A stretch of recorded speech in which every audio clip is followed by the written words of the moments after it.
Hello दोस्तों, क्या हाल है? सब बढ़िया। तो आज हम पढ़ेंगे ट्रीटमेंट ऑफ फ्रैक्चर। तो चलिए बिना टाइम वेस्ट किए स्टार्ट करते हैं। अगर आपने क्लासिफिकेशन ऑफ फ्रैक्चर और फ्रैक्चर के टाइप्स नहीं पढ़े हैं तो लिंक डिस्क्रिप्शन में है, आप चेक कर सकते हैं। तो नेक्स्ट है हमारा ट्रीटमेंट ऑफ फ्रैक्चर। तो चलिए हम पढ़ते हैं ट्रीटमेंट ऑफ फ्रैक्चर। तो ट्रीटमेंट ऑफ फ्रैक्चर में पहले बोन के जो दोनों टुकड़े हैं उनको सीधी रेखा में लाएंगे, जिसे क्या कहते हैं, फिक्सेशन।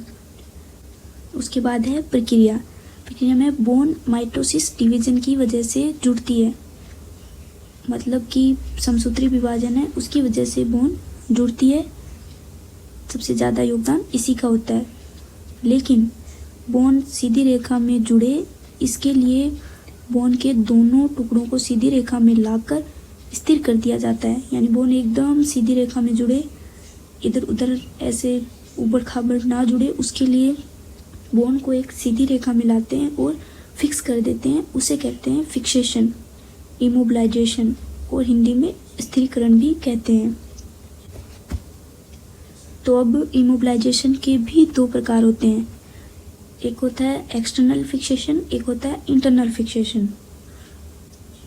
एक्सटर्नल फिक्सेशन होता है मतलब बोन के जो दोनों टुकड़े हैं उनको एकदम सीधी रेखा में फिक्स करने के लिए जो चीज़ अप्लाई करेंगे वो स्किन के बाहर अप्लाई करेंगे। जैसे स्प्लिंट है, पीओपी है, फाइबर ग्लास है, उसको स्किन के बाहर अप्लाई करना, यानी उसे कहते हैं external fixation. Splint, POP, fibre glass skin के बाहर अप्लाई करते हैं, ओके। तो और इंटरनल फिक्सेशन है, इसमें बोन के जो टुकड़ों को है फिक्स करने के लिए पदार्थों को त्वचा के अंदर अप्लाई करते हैं, त्वचा के अंदर। जैसे एक्सटर्नल फिक्सेशन में बोन आ जाती है रेडियस अल्ना, जैसे बाहर वाली बोन है, कार्पल, मेटाकार्पल, तो इनमें होता है एक्सटर्नल फिक्सेशन। और इंटरनल फिक्सेशन होता है जैसे स्केपुला और हुमरस, इसमें इंटरनल फिक्सेशन किया जाता है। ऐसे ही पीछे वाले पैर में हिप बोन, फीमर, इसमें इंटरनल फिक्सेशन करते हैं। और जो नीचे की बोन है उनमें करते हैं, जैसे टार्सल, मेटाटार्सल वगैरह है, उनमें करते हैं एक्सटर्नल फिक्सेशन। तो चलिए अब डिटेल से एक्सटर्नल फिक्सेशन और इंटरनल फिक्सेशन को समझते हैं। तो एक्सटर्नल फिक्सेशन में सबसे पहले आता है स्प्लिंट, और स्प्लिंट को सबसे पहले काम में लेते हैं फ्रैक्चर होने पर। यानी अगर फ्रैक्चर हुआ है तो सबसे पहले स्प्लिंट काम में लेते हैं, फर्स्ट एड के तौर पर काम में लेते हैं। और सेकंड है प्लास्टर ऑफ पेरिस, इसका फॉर्मूला होता है CaSO4.12H2O। इसको सबसे ज़्यादा लेते हैं काम में एक्सटर्नल फिक्सेशन के रूप में, यानी ये सबसे ज़्यादा प्रचलित है एक्सटर्नल फिक्सेशन में, पीओपी। और थर्ड है फाइबर ग्लास, ये थोड़ा पीओपी की तुलना में वजन में हल्का भी होता है और महंगा होता है और अलग अलग रंग में उपलब्ध होता है। मतलब जैसे एक्टर्स वगैरह लगाते हैं, जैसे अलग अलग कलर का, ऐसे उनका हाथ टूट जाता है तो लगा लेते हैं, वो होता है फाइबर ग्लास। ये थोड़ा महंगा भी होता है, वजन में हल्का होता है, तो इसे आराम से रख सकते हैं। तो अब पढ़ते हैं इंटरनल फिक्सेशन। एक नोट है कि पीओपी को जो उसको है कैसे लगाते हैं। तो पीओपी है उसमें एक्सटर्नल फिक्सेशन में फ्रैक्चर साइट की एक जॉइंट के ऊपर तथा एक जॉइंट के नीचे स्प्लिंट पीओपी फाइबर ग्लास को अप्लाई करते हैं।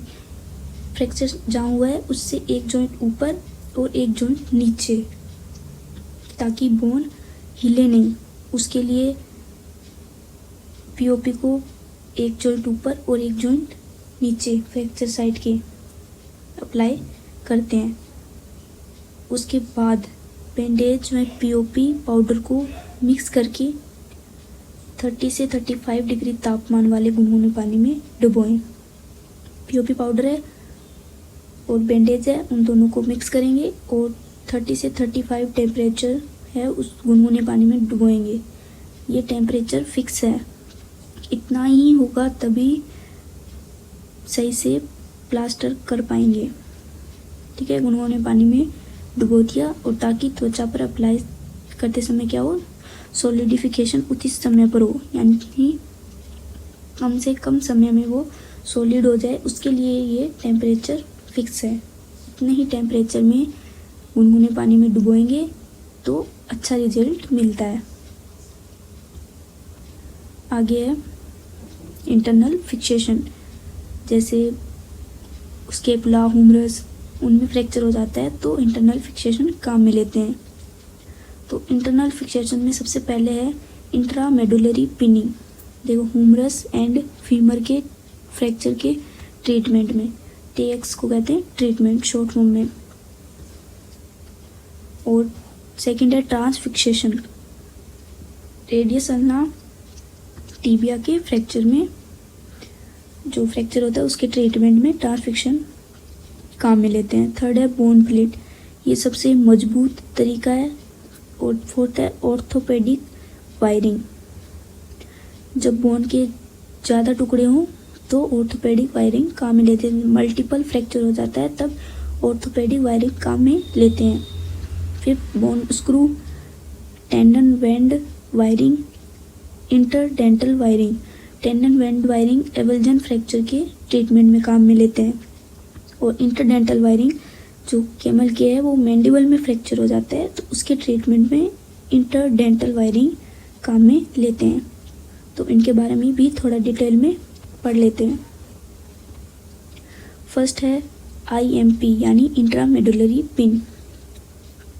तो इंट्रामेडुलरी पिन है को ह्यूमरस एवं फीमर की मेडुलरी कैविटी में बोन पिनिंग चक की मदद से इंसर्ट करते हैं। बोन पिनिंग चक है, उसकी वजह से ह्यूमरस में जो फ्रैक्चर हुआ है या फीमर में फ्रैक्चर हुआ है तो फीमर और ह्यूमरस की जो मेडुलर कैविटी है उसके अंदर फिक्स कर देंगे।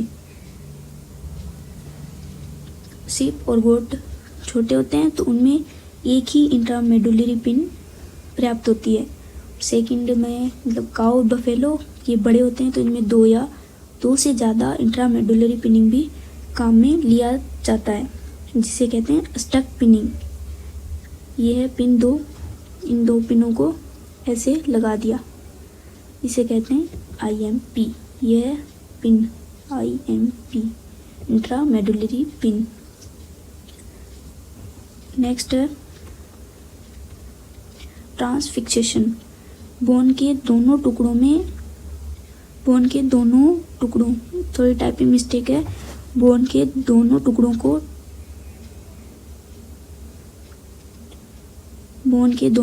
को